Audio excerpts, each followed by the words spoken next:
there's a man in my bed. He got up and gave me an attitude. I found out years later she used my toothbrush to clean our dorm toilet.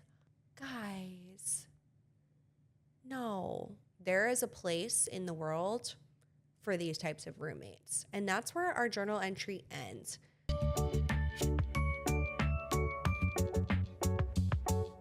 Hello, Actually Not Dumb people. Welcome to Actually Not Dumb, where we overthink everything so that you don't have to.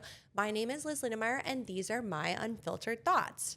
Let's just do a little hands up for the first solo episode. First, I'd like to just explain my outfit for today and the thought process that goes into creating such a look. So I threw on a blazer because this blazer is actually really challenging to wear. I actually bought it like during my bridal era season where I was like, yeah, I need to buy everything white and cream because I'm a bride and I need to let everybody know that. So anyways, what I think I'm going to do on these Actually Not Dumb pod episodes is wear things that I can't really wear outside or that aren't very practical to wear on the streets of New York City. That including the shoes.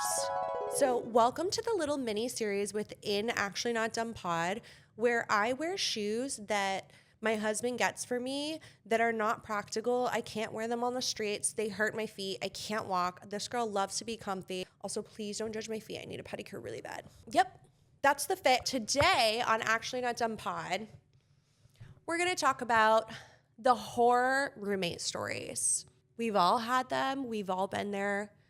We all think that we are not the problem. It's them. And that is a red flag to me.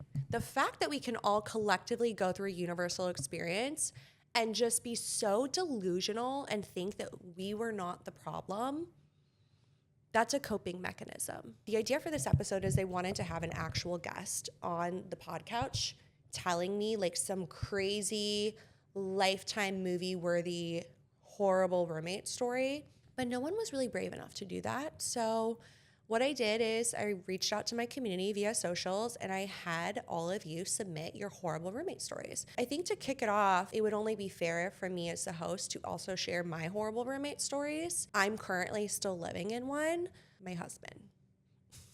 I tell him this all the time. I'm like, dude, the way you conduct yourself in this household, I would be talking so much shit about you. Like, I just imagine it. Sometimes I picture us as like 21-year-olds and I'm like, the fact that this man doesn't clean up anything after himself, nothing is ever really put together or finished. It's just scattered everywhere. Leave everything open. Everything has been undone in the space in some way, shape, or form. Wrappers, there's clothes everywhere. I would talk so much shit about you, dude.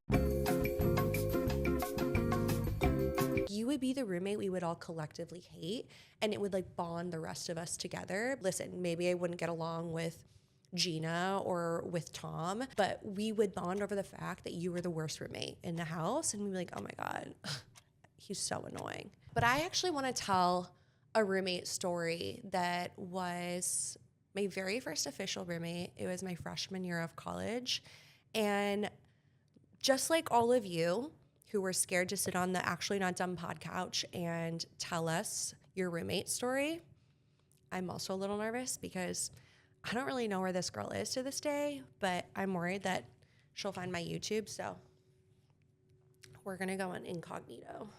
It was August of, God, I can't remember how old I am. Whatever, I was 18, freshly new freshman student at a university in the Midwest.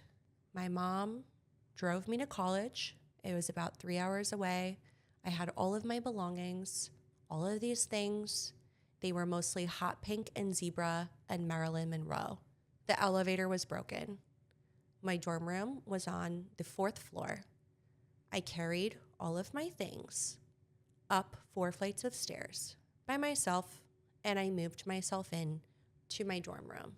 People can't say I've never worked hard for anything because let me tell you, working at 13 years old and moving yourself into your dorm by yourself 4 flights of stairs, is the reason why I should be allowed to lay on my couch now and talk for a living. I moved in with this girl. I was a dance major. She was also a dance major. She, I think, was also getting like a minor or maybe a double major in art, which just looking back, I'm like, seems cool. She had a lot of tattoos, like very edgy. And I was like, okay, girl, like she's going to put some spice in me. My little Midwest brunette, untattooed skin self. I was like, wow, we're going to be friends. This is going to be my new best friend. That's the first red flag. Please don't ever be best friends with your roommate. There's just certain things that like your best friend should not be able to know about you or see about you on a daily basis. Styling wise, like we kind of liked similar things. So we kind of early decided on maybe the first weekend of school that, yeah, sure, you want to borrow my sweater? Sure, you can borrow it. Okay, which again, red flag. Don't let people, and in fact, not people, don't let strangers just borrow your things 2 days into knowing them. It only really turned into her borrowing my clothes. I would never borrow her clothes because then I found out she didn't really have that many. And like, I brought everything. I had brought all those 10 suitcases up the stairs with all the clothes that I had ever owned in my life from Forever 21. I remember going home maybe like 2 weekends or 3 weekends into school. I came back and I had clothes missing. I had a pair of heels missing. They were really horrible heels, by the way. I think these were like Rue 21. Like they looked like they should have come from Charlotte Russe. Oh, wow. I was just triggered. Millennial. And I came back and I couldn't find them. And then I was like cleaning under my bed one day and I find the heels. They were thrown to the back underneath my bed, covered in mud. So I remember asking her about it and she was like, no, I didn't use those. I didn't use those. Okay, bitch, we know you use them. But like, what was I gonna say? She was supposed to be my new best friend and I can't fight with my new best friend 3 weekends into school. She had me convinced that I was actually going crazy. And I was like, girl, you took that Jaeger bomb shot. You went out. You went through a mud storm. You came back. You were so ashamed that you ruined your shoes, which we all see how much I prioritize shoes. Like I have these. I wouldn't even wear them out because I'm like, they're going to get ruined in the streets of New York. I can never. Strike one. Strike two. I'm missing money one day. And I didn't have a lot of money. I came from a single mom. There was no like extra like wads of cash laying around my room. So I know if I had a $20 bill, I know because that was probably my lunch money for the week. $20 is missing. And I'm like, that's so weird. Like I had $20. Please, it was my only soup money for the week. She had me fully convinced that I had already ate that soup. Here's the third strike. She's giving me weird vibes and I'm like, you know what? Let me go hang out with these other random new people that I met 3 weeks ago and hang out in their dorm room. I come back late one night because I'm just trying not to be in my zebra hot pink bed. I walk in. There's a man in my bed, sleeping, fully clothed, thank God. Hi, this is my bed. He got up and gave me an attitude, like I had interrupted him, like I had broken entry into his home. He had me fully convinced that I was in the wrong. I was like, well, Liz, you weren't there and this guy needed somewhere to sleep. Of course, he should be able to just sleep in your hot pink sheet, zebra, duvet covered bed. How could you be so selfish, you only child? I woke up one day and I was like, I am not crazy. I carried all this shit up here, 4 flights of stairs on move-in day by myself. And God damn it, I'm gonna wear my shoes, I'm gonna take my lunch money, and I'm gonna sleep in my own bed because I deserve that. I got into college, I did this. Thanks, FAFSA. Anyways, last I heard, she had a crash out and then she got kicked out of school. Now that I'm done talking about myself, I'm going to talk about all of you. So I have some roommate stories. They were submitted. I didn't really read through them. I kind of skimmed. Let's take a little sip of coffee first. By the way, if you're looking for a really nice canned coffee option, I start every single morning with Jolene, which probably contributes to my crazy, but also very much contributes to my productivity. If you use the code actuallynotdumbpod, you will get a discount on your Jolene coffee. Cheers. Let's open up the burn book. Victor, are you ready? Okay, college roommate stories. Here we go, part 1. It's actually not dumb to have crazy college roommate stories. My towels were in the laundry and my boyfriend washed his hands in our sink. I told him he could use her hand towel. She was sitting at her desk. We weren't speaking much of the time for some reason. I don't remember. I sleep over his room and come back the next morning to a Post-it. Don't touch my fucking stuff. Oh my God. First off, I just love the way this person writes. Like, this is a journal entry. Like, I'm reading their 2005 journal entry. I take the note down and let my boyfriend know. Next morning, another Post-it. Leave my fucking notes where I put them. Post-it stayed up for a week. I also love that the roommate made a point to say, leave my fucking notes where I put them, but like, she's wasting her notes to write these messages. At some point when we were on better terms, I was reading her online blog. Remember Xanga? I actually don't. What's Xanga? And the most recent post in the previous couple days was her ranting about me being a princess. I had no idea she was even upset about anything. This is the burn book. This is literally, she created a burn book on Xanga. Am I even saying that right? Xanga, Xanga. We had bunk beds, but because of how things were between us and because my boyfriend lived in the room next door, I want to know, like, did this person request a room next to their boyfriend, or did they just start like hooking up with their next door neighbor? Because in dorm life, that's really spicy. I didn't sleep in my room much. Oh, because her boyfriend lived next door. The roommate was probably upset that you had a boyfriend and she didn't. I'm just going to call it. Like, she was jealous. I was not great about putting my month's worth of clean laundry away. Sounds like my husband. So it would sit on my top bunk for an extended period in a pile on my bed. Okay, why should she give a fuck? It's not her bed. I probably should have left laundry on top of my bed, by the way, because then there wouldn't have been any random men sleeping in it when I got home. She hid plastic bugs among my clothes for me to find. Where do you even get plastic bugs? Because the fact that this journal entry says Xanga, I'm going to imagine that Amazon was not a thing. I also found out from a friend after the fact that she poured water over my clothes so they would get mildew and smell. What a fucking bitch. When I first started dating my boyfriend, I was super concerned with having fresh breath. Aren't we all, honey? And brushed my teeth a crazy number of times per day.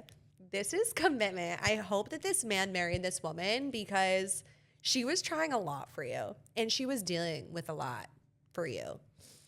I found out years later she took advantage of this fact and used my toothbrush to clean our dorm toilet. Guys, no. There is a place in the world for these types of roommates. And that's where our journal entry ends. That is fucking crazy. Guys, do you know that when you go to your freshman year of college, like, we have to get tetanus shots, measles shots. I don't know. You like have all these vaccines that you're supposed to do. And now I'm beginning to wonder, this is the reason that schools require such vaccinations, because they know there's crazy bitches in there putting your toothbrush in the toilets. It's actually not dumb to get vaccinated for this reason. Here's our next one. My real horror roommate story is that during the summer of 1980, we have now clocked how old this person is. The summer of 1980, I lived with a snob who was a complete bitch to me and my friends. She is not over it. See, to me, 1980 was still 20 years ago, but then I remember that it's 2026. So it was 46 years ago. It's actually not dumb to think that 1980 was still 20 years ago, because it was. One of my friends got so sick of her that he removed all the aces out of her deck of cards because she used to play solitaire all the time, and he took off all the labels from her canned goods in the cupboard. Wait, like, now I kind of wish that I was around in the 1980s, because like, if that's the meanest thing that can happen to you, like, one, it's funny. I feel like I would just be like, haha, good one. And then two, it's like, you know that you're safe from a bacterial infection because these people are never even going to think about putting your toothbrush in the toilet. All right, she was a snob, second time stated. One of many stories is it was extremely hot that summer. We both ended up sleeping in the living room because it was the only room that had an air conditioner, which was a window air conditioner. Honey, if you live in New York, we're still living in the window air conditioner phase. We would take turns with one of us sleeping on the couch and the other on the floor. Okay, so this already sounds like you guys lived in very close quarters. I hope this doesn't end in a murder, because I mean, we've all seen the Unsolved Mystery episodes. Those took place in the 1980s. Unfortunately, I can't film the episode laying down? Maybe I could. Would you guys mind? Leave a comment if you would like to see me laying down for an entire podcast episode. I don't know. I actually feel like I could talk deeper right now. I'm in my Mariah Carey era where like you just see her in every single scene and she's just laying down because she's like, I've worked so fucking hard up until this point into life and like I shouldn't have to stand up anymore. And if people are gonna come visit me, I'm just gonna lay on my couch and I'm gonna sit. I think I've entered that stage of life. I'm just gonna remind you, I've been working since the age of 14. I mean, my mom literally made me go get like a work permit so that I could start working the second I turned 14. Maybe I was 13. It's also so weird for me to think back. I was 13 years old and I was working with like grown people. Do you think my 21-year-old manager felt bad telling a 13-year-old to go pick up the trays and the dishes from the kitchen? This was a campus dining service job, by the way. So I just remember preparing food, which I think is slightly illegal because shouldn't I have had some kind of training on how to handle all that? I was around knives and like ovens. I was probably had just gotten done using my Easy Bake Oven. It's weird. Anyways, it is likely someone is going to crash out. She went through this phase of picking up different guys at the bar every weekend and bringing them home and then banishing me to my bedroom because she didn't want to be hot in her bedroom with the guys. Was it the 1980s or 1960s where people were like experiencing orgies? Was she like into that? At that point, I'd be like, go in my room, like to put the guy in my bed. It was stifling in the bedroom. Stifling? Is that a word that boomers use? Stifling? Okay. And by the third weekend of doing that, I told her if she was bringing anyone home, they need to go in her bedroom. Yeah, because that makes sense. She got very angry about that because then she was going to have to start going home with the guys because the bedroom, as I said, was stifling. When was Ted Bundy like a thing? Maybe it was during this time period where like women were more scared. Like we were just welcoming male murderers into the chat. And so, you know, she wasn't trying to be difficult. She was being safe. She was using the living room just in case they axed her in the middle of the night. We had 2 small TVs in the apartment, which she actually owned both of them. Oh, rich. Okay. But she kept one in her bedroom and one in the living room. To punish me for the bedroom thing, she took out the living room TV and locked it in her bedroom. So she had 2 TVs in there and I didn't get to watch a TV for the rest of the summer. Okay, like given this is 1980, like that does suck a lot because they didn't have internet. So really, like, yeah, you were fucked. However, there were no cell phones back then. Yep, we figured that out. And we had a landline, which I owned, and it was in the living room. So after she did that, I removed the phone and took it into my bedroom and locked the door. We have now entered the Cold War. Like we are taking away electronics as if like either of you are the children and the other one is the parent. It's actually hilarious. She eventually brought the TV back out, so I brought the phone back out, but we didn't talk to each other the entire summer. The end. I honestly think like these 2 people are good people. It's actually not dumb to just communicate, guys. But I guess they were communicating in their own sense of like, I'm going to take this. All right, you did that. Now I'm going to take that. Well, now I feel bad. So I'm going to put that back. Okay, like love you too, girl. I'm going to put this back. Sometimes you just need to say, hey, bitch, you wore my Charlotte Russe black booties out and you ruined them and there's mud all over them and you owe me another pair of $20 cheap ass hooker shoes. It's actually not dumb to just get a studio apartment. Just get a studio apartment or live with your parents. It's actually not dumb to live with your parents. Thank you, Actually Not Dumb people. That was our episode today. If you are loving Actually Not Dumb Pod, please subscribe. Please follow us on socials. My name is Liz Lindenmeyer, and these were my unfiltered thoughts.